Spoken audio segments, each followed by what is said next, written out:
Buenas tardes, mi nombre es Hermelinda Jiménez Acevedo, estudio en la Universidad Virtual del Estado de Guanajuato, la licenciatura en Derecho. Mi número de matrícula es la 1100-2007, el nombre del reto es la jurisprudencia, el nombre del módulo es el juicio de amparo 1,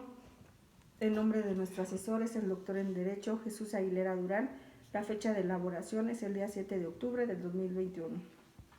A continuación, daré respuesta a las interrogantes de las jurisprudencias otorgadas por nuestro asesor y que son las correspondientes a este reto. La primera pregunta, respecto al caso número 1, señala el método de integración, reiteración, contradicción de criterios o procedentes obligatorios que se utilizó para la creación de dicha jurisprudencia, que es la número 1, la que nos fue otorgada por nuestro asesor. El método de integración utilizado por la creación de la jurisprudencia de la tesis 1AJ diagonal 102 diagonal 2011 correspondiente a la Facultad de Atracción de la Suprema Corte de Justicia de la Nación se puede ejercerla a efecto de integrar jurisprudencia sobre un problema que implique el análisis de diversos preceptos constitucionales y legales. El método utilizado es el de reiteración de casos, pues este método se respalda en un razonamiento inductivo, una pretensión general de diversos supuestos particulares y de acuerdo con la ley de amparo en su artículo 224 establece por los tribunales colegiados de circuito cuando sustenten por unanimidad un mismo criterio en 5 sentencias no interrumpidas. Por otro, en contrario, las cuestiones de hecho o de derecho que no sean necesarias para justificar la decisión no serán obligatorias. En este caso fueron 5 sentencias, siendo las siguientes. La primera, Facultad de Atracción 10 diagonal 2007 PL por la Suprema Corte de Justicia de la Nación del día 11 de julio del 2007 por unanimidad de 4 votos. La segunda fue por la Facultad de Atracción 78 diagonal 2010 por los magistrados integrantes del Tribunal Colegiado de Circuito del Centro Auxiliar de la Séptima Región del día 29 de septiembre del 2010 por unanimidad de 4 votos. La tercera fue Facultad de Atracción 120 diagonal 2010 magistrados integrantes del Segundo Tribunal Colegiado del 22º Circuito del 27 de octubre del 2010 por unanimidad de 4 votos. La Facultad de Atracción 168 diagonal 2010 magistrados integrantes del Segundo Tribunal Colegiado en materia civil del Cuarto Circuito del día 19 de enero del 2011 por unanimidad de 4 votos. La número 5, Facultad de Atracción 13 diagonal 2011 del 11º Tribunal Colegiado en materia administrativa del primer circuito con apoyo del Segundo Tribunal Colegiado del Circuito del Centro Auxiliar de la Primera Región del día 9 de marzo del 2011 con 5 votos a favor, por lo que en este caso la jurisprudencia cumple con lo establecido en el artículo 224 de la Ley de Amparo, pues en cuanto sentencias se aprobó por unanimidad. La segunda pregunta, respecto al caso número 2 de la jurisprudencia, nos dice que identifiquemos cuáles son los razonamientos para que la jurisprudencia 1 A diagonal J 93 diagonal 2013 10 fuera sustituida por la jurisprudencia 1A diagonal J 78 diagonal 2018 10 emitida por la primera sala de la Suprema Corte de Justicia de la Nación.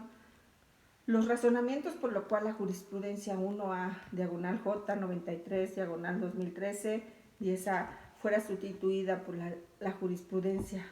1A diagonal J 78 diagonal 2018 10A.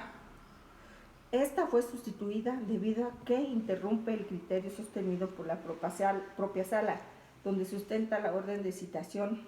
al investigado en la audiencia de formulación del mismo investigado a la audiencia de formulación de imputación con el apercibimiento de aprehensión en caso de no comparecer, pues esto trasgrede el derecho a la libertad deambulatoria porque coloca al individuo en una situación de obediencia ante el mandato judicial. Esto sustentado en el artículo 228, donde nos dice que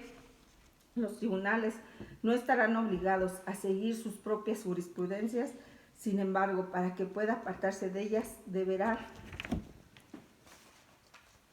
proporcionar argumentos suficientes que justifiquen el cambio de criterio. En este caso, se interrumpirá la jurisprudencia y dejará de tener carácter obligatorio. Ante los tribunales de que se trate estarán vinculados por sus propias jurisprudencias en los términos descritos, incluso cuando estos se hayan emitido con una integración distinta. La pregunta número 3. Respecto a los casos 1, 2 y 3, indica en qué época del Semanario Judicial de la Federación fueron publicadas las jurisprudencias. Bueno, la primera jurisprudencia fue publicada en la 9ª época, la segunda jurisprudencia corresponde a la 10ª época del Semanario Judicial de la Federación, la tercera corresponde a la 9ª época del mismo Semanario Judicial de la Federación. La pregunta número 4, en este caso, en el caso número 3, señala ¿para qué autoridades es obligatoria la aplicación de dicha jurisprudencia? En el artículo 217 de la Ley de Amparo, el amparo establece que esta jurisprudencia P/J 145 2000, su aplicación es obligatoria para que los plenos de circuitos, los tribunales colegiados y unitarios de circuito, los juzgados de distrito, los tribunales militares y los judiciales del orden común de los estados y distritos federal y tribunales administrativos y de trabajo locales y federales, para todos ellos es obligatoria esta jurisprudencia. La pregunta número 5. En el caso número 1, identifica si cumple con el requisito establecido en el artículo 223 de la Ley de Amparo respecto a los votos que deben emitirse para su aprobación. Bueno, conforme al artículo 223, donde se establece que las razones que justifican las decisiones contenidas en las sentencias que dicten las salas de la Suprema Corte de Justicia de la Nación constituyen preceptos obligatorios para todas las autoridades jurisdiccionales de la Federación y de las entidades federativas, cuando éstas sean tomadas por mayoría de 4 votos, por lo que sí cumple con los requisitos establecidos en el artículo 223 de la Ley de Amparo. Como ya se vio en la pregunta número 1, estas sentencias fueron tomadas por mayoría de 4 votos, como se muestran en las ejecutorias, en las cuales di respuesta en la pregunta número 1. Conclusión. La jurisprudencia la podemos definir como la interpretación que se hace de la ley y es de observancia obligatoria cuando ésta no es clara ni precisa y emana de las ejecutorias que emite la Suprema Corte de Justicia de la Nación, funcionando en pleno o en salas